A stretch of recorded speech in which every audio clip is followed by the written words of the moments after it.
कधी हा प्रश्न तुमच्या मनात आला आहे का?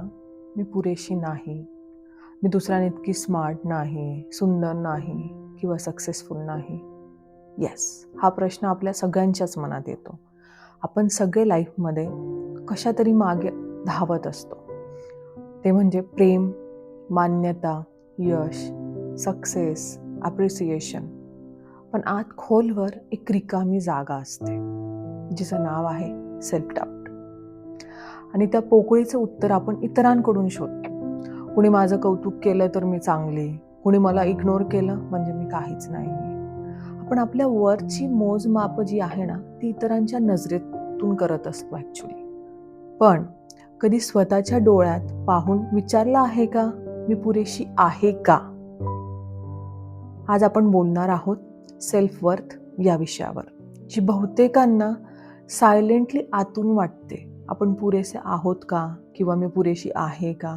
कुठेतरी मनात विचार येतो, मी कदाचित कुठेतरी इतरांपेक्षा कमी आहे असं.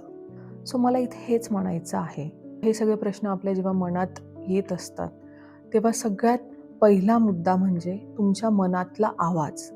ते तुम्हाला ओळखता यायला पाहिजे. कधी तुम्हाला असं वाटलं आहे का, कुणी कॉम्प्लिमेंट दिलं की लगेच आपल्या मनात येतं, अरे ठीक आहे, एवढं काही नाही, नॉर्मल गोष्ट होती, गेली मी.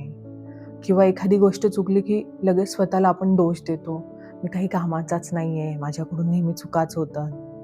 We all do that silently in our daily routines किंवा आपल्या लाईफमध्ये आपण हे करत असतो, कळत न कळत. आपण आपली व्हॅल्यू सगळ्यांच्या ओपिनियनमध्ये मोजतो. पण खरं सांगायचं तर सेल्फ वर्थ बाहेरून नाही, ती आतून येते तुमच्या. तुम्हाला ते आतून कळायला पाहिजे की तुमची व्हॅल्यू काय आहे. कारण तुमचं अस्तित्व तुम्हाला स्पेशल बनवतं, लक्षात ठेवा. आणि दुसरा मुद्दा म्हणजे हे कुठून सुरू होतं, जे आपण स्वतःवर डाऊट करत असतो कुठल्याही गोष्टीला घेऊन.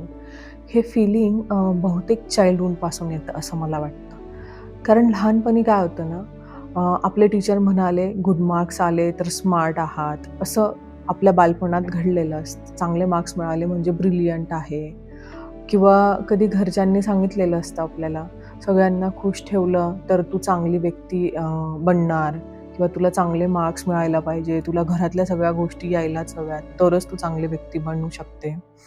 आणि अशा प्रकारे आपल्या सर्वांच्या मनात एक बिलीफ तयार होतो. जर मी परफेक्ट असेन तरच मला आयुष्यात प्रेम मिळेल, सक्सेस मिळेल किंवा सगळेजण मला लाईक करतील. म्हणून आपण कायम प्रूव्हिंग मोडमध्ये जगत असतो. Prove to parents, prove to boss, society, friends. आणि कायम आपण धडपडत असतो की मी कसं प्रूव्ह करू स्वतःला, मी ग्रेट आहे, मी मस्त आहे. आणि आपण बिलीव्ह करू लागतो, if I do well people will like me. पण खरं सांगायचं तर life isn't like that. You don't have to prove anything to anyone. तुम्ही जसं आहात तसंच पुरेसे आहात. हो, आणि जर तुम्हाला प्रूव्ह करायचंच असेल ना, तर तुम्ही स्वतःला प्रूव्ह करा, दुसऱ्यांना नाही. आणि तिसरा मुद्दा इथे काय आहे, सध्या जे ट्रेंड चाललेलं आहे, कंपॅरिझन ट्रॅप्स. आजकाल सोशल मीडियामुळे कंपॅरिझनचा ट्रेंड इतका वाढला आहे की आपण इन्स्टावर, फेसबुकवर रील्स बघतो, फोटोज पाहतो, पोस्ट पाहतो आणि आपण लगेच कंपॅरिझन करतो. She is prettier than me. Oh man, this man is richer than me. They are very happy, they are living very lavish life. पण खरं सांगायचं तर आपण फक्त हायलाईट रील्स बघतो. त्यांचं रिअल स्ट्रगल्स आपल्याला दिसत नाही. आपल्याला नाही माहीत की त्यांच्या रिअल लाईफमध्ये काय चालू आहे. त्यामुळे तुमचं लाईफ दुसऱ्यांपेक्षा वेगळं आहे, युनिक आहे, हे ॲक्सेप्ट करा. आपण कंपॅरिझनमध्ये अडकून स्वतःला छोटं करतो आणि विनाकारण स्ट्रेस घेतो आणि स्वतःला कमी लेखतो. पण लक्षात ठेवा, तुमचं अस्तित्व हे स्पेशल आहे आणि तुम्ही युनिक आहात. त्यामुळे कंपॅरिझन करू नका. तुम्ही स्वतःला स्वतःमध्ये झाकून बघा की तुमचं अस्तित्व, तुमची व्हॅल्यू काय आहे असं.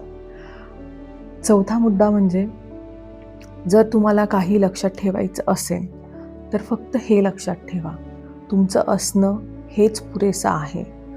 तुमचा सक्सेस, तुमचा ब्युटी, तुमचे रिलेशनशिप हे सगळं बाहेरचं आहे. पण स्वतःवरचा विश्वास तो तुमचा आतला, तुमचा स्वतःचा आहे. तुम्ही किती वेळा स्वतःला ॲप्रिशिएट करता? तुम्ही केलं आजपर्यंत कधी स्वतःला ॲप्रिशिएट? कधी स्वतःला विचारलं आहे का, मी कोणत्या गोष्टीसाठी स्वतःबद्दल आभारी आहे किंवा थँकफुल आहे? कधी-कधी फक्त स्वतःकडे बघून हसणंही हीलिंग असतं. त्यामुळे मला असं वाटतं तुम्ही स्वतःला विचारा आणि स्वतःला ॲप्रिशिएट करा. तुम्ही जेव्हा स्वतःची व्हॅल्यू करणार, तरच लोकं तुमची व्हॅल्यू करणार. आपण सगळे इम्परफेक्ट आहोत, पण तीच तर ब्युटी आहे इम्परफेक्शनमधल्या ह्युमॅनिटीची. तुम्हाला दुसऱ्यांच्या व्हॅलिडेशनची गरज नाही. तुम्ही स्वतःला इनफ आहात. तुमचं वर्थ तुमच्या अचिव्हमेंट्समध्ये नाही, तुमच्या अस्तित्वात आहे. त्यामुळे सर्वात महत्त्वाचा मुद्दा म्हणजे तुमचं अस्तित्व तुम्ही ओळखा आणि त्याला जपा. तुम्ही जर तुमचं अस्तित्व ओळखलं, त्याला जपलं, तरच लोकं पण जपतील आणि तरच लोकं पण तुम्हाला व्हॅल्यू देतील. हीच आहे बियॉन्ड 5 सेन्सेसची भावना. एक सेफ आणि हक्काची जागा तुमच्यासाठी, जिथे तुम्ही बोलू शकता, मन हलकं करू शकता आणि थोडं हील होऊ शकता. मी आहे अश्विनी. चला येऊ, मन मोकळं करू, ओझं हलकं करू आणि आयुष्य नव्यानं जगूया. Beyond 5 senses. Share freely, heal deeply. यथा चिंतयति तथा भवति. तुम्ही जसा विचार करणार तसंच तुम्ही आयुष्यात घडणार. थिंक पॉझिटिव्ह, बी पॉझिटिव्ह. थँक्यू.